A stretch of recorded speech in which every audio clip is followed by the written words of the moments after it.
there any questions online for any of the speakers that are sort of left hanging?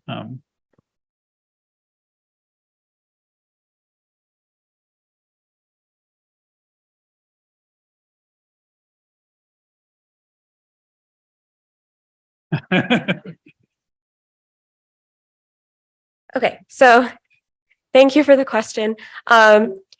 So the addition of one new seismometer, I'm particularly focusing on the far side seismic suite. It will be able to give us some indication of whether there is seismicity on the far side of the moon. As well, I focus specifically on deep moon quakes, and as we know, or as I have shown, there aren't that many nests that can be located to the far side, and we're not sure whether it's just because there is an inherent lack of seismicity or because the Apollo seismic stations were placed predominantly on the near side.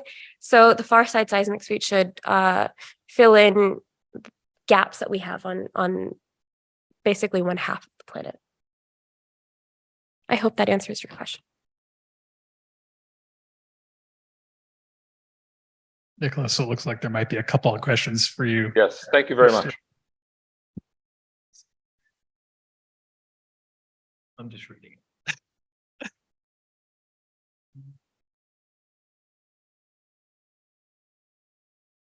Okay, I think I can tackle the first question. How far away from the rim do you have to look to see significant differences in composition?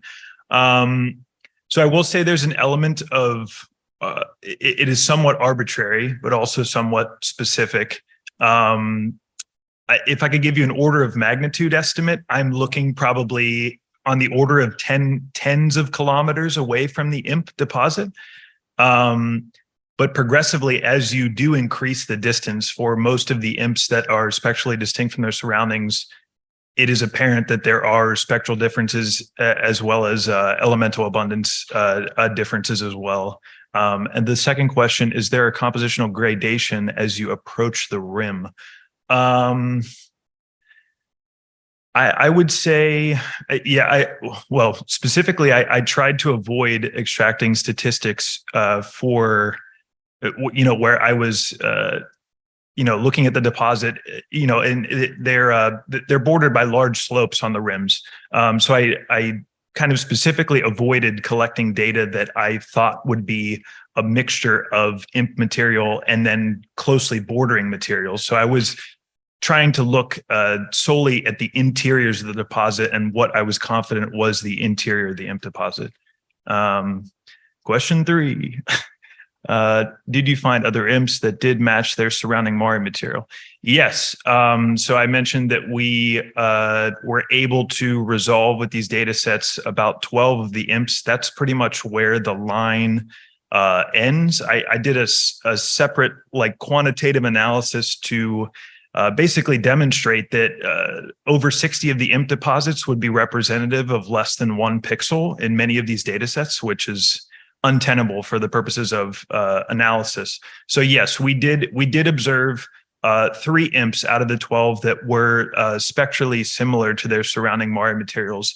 And interestingly enough, those 3 IMPs that we analyzed are relatively in close proximity to one another, as opposed to many of the other IMPs that are, geologically dispersed around the lunar near side. So yes, we did discover some of those as well.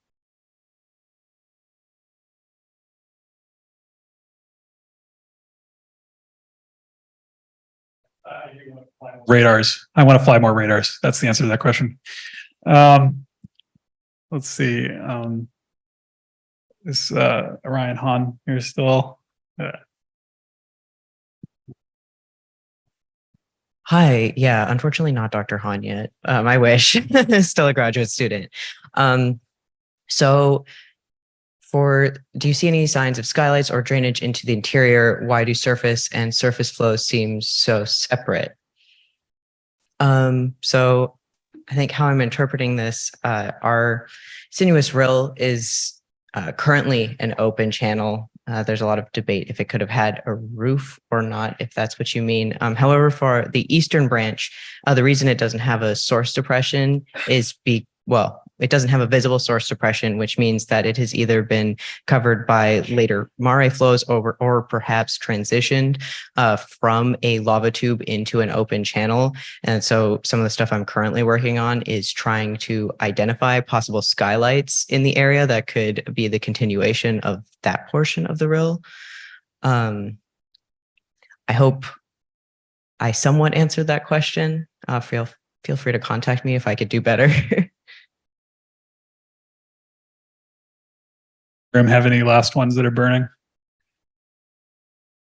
Okay, I'd like to thank all the speakers. That was very interesting. Thanks very much.